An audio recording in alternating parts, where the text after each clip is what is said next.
Charles D'Angelo here on the Big 550 KTRS. Yay! Hey! Charles, how you doing? Hey, it's good to see you, my friend. Good to see you guys. Right, you have that's why they do it on the Tonight Show, right? Yeah, they do. Hey, two-time award-winning actor, and he's helped St. Louis lose 15,000 pounds. 15 million. Ladies and gentlemen, Charles D'Angelo. Have you added up how much you have lost? Never. You have? How much I No, lost? no. How much you've helped people lose? No. Really? No, and because I look at this as a journey without a finish line, and I think that's one point that many people don't think about. People often ask, how many of the people who you've helped lose 100, 150, 200 pounds have actually kept it off? And I often tell people, I don't think I can give a really honest answer until they're dead, because this is something over your entire life you have to constantly focus on. McGraw is I've lost 3,000 pounds on your program. So it's a matter of really redefining your philosophy and your attitude about yourself first and foremost, about food and about exercise. But you know what? So we're in this March 1st, late February, where your New Year's resolutions have probably fallen by the wayside. For many people, that's and true. So you've kind of like, oh boy, it's dog days of winter or springtime.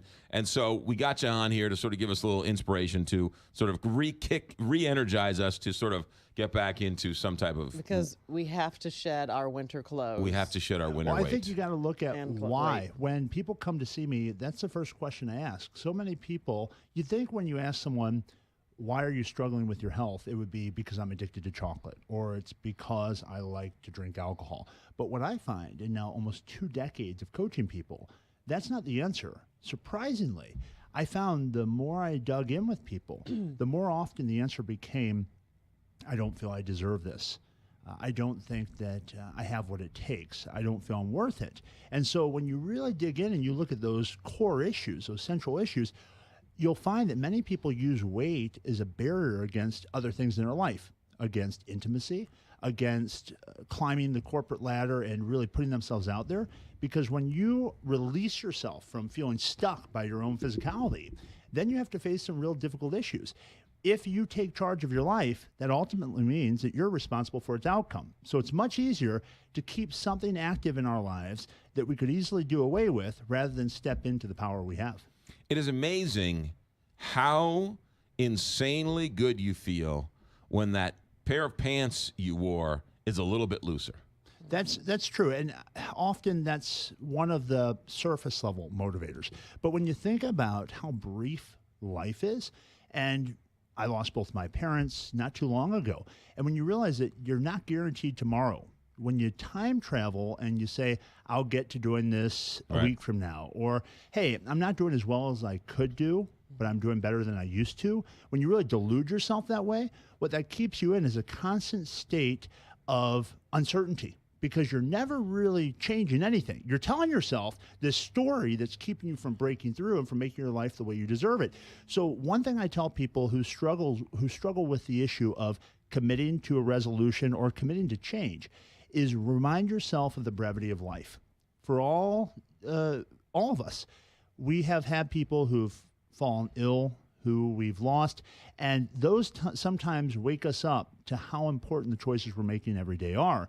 But until you really take an honest look at where you are and the direction you're headed, you'll find yourself coming up with these stories to excuse doing what you know you ought to be doing. Because it's almost always never about the food. Never. In fact, the food is much like a drug is to someone who struggles with addiction.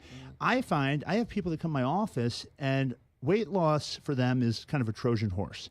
Of course, I help them fix that issue. I help people lose 150, 200, 250 pounds. But what I really help them do is resolve the conflict that caused it. What was it that was keeping you so troubled?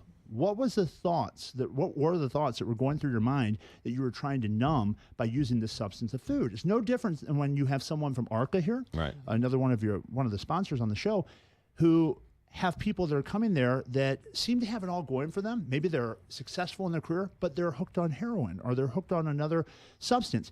It's not the substance. Yes, we have to do away with it, but you have to resolve the thinking behind it if you want to get away from using something to deal with your issues. What do you tell the person who says, boy, I was going so well for 3 weeks, And I went to a wedding, and I pigged out, and I had 3 pieces of cake, and then I went out home, and then I went to Taco Bell on the way home, and then all day yesterday I've been eating like a pig. I ruined it. I ruined the last 3 weeks. What do you tell people? I think you have to remind yourself you can only build on success.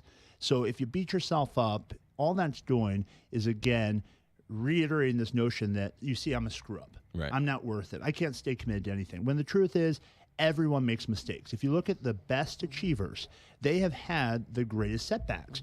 They just don't define themselves by those things. I have failed in many different ways in my life. The reason I'm pretty damn good at what I do is because I made a lot of mistakes along the way.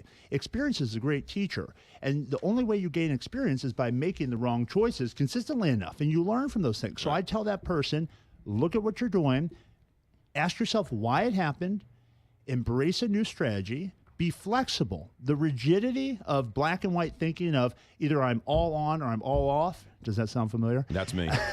That's me. That's totally me.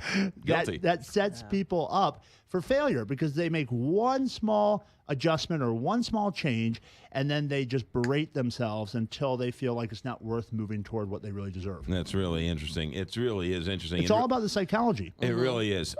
We have short on time, but your story is one that you sort of walked the walk. You, as a young man, were obese. 360 pounds as a teenager. Yeah. And I found that it wasn't for lack of diet strategies or for exercise programs or for trainers or for nutritionists. It was a matter of my own thinking and psychology. So my new book is coming out in April. It's called Inner Guru, The Guide to Mastering Your Health, Wealth, and Relationships from the Inside Out. And it's all about really unraveling the thinking behind, the mindset behind the choices you're making and starting to design your life and taking the driver's seat of your life, not allowing circumstances, not allowing things around you, the people, your environment, your history to dictate your future, but rather the choices that you're making start to really construct the way your life goes. Somebody wanted to find out more about how you can help them lose weight and get back on track. How do they find you, Charles? They can go to the website, charlesdangelo.com, or they can call the office at 314-495-3228. Who is Dr. Mark Hyman? He is the director for the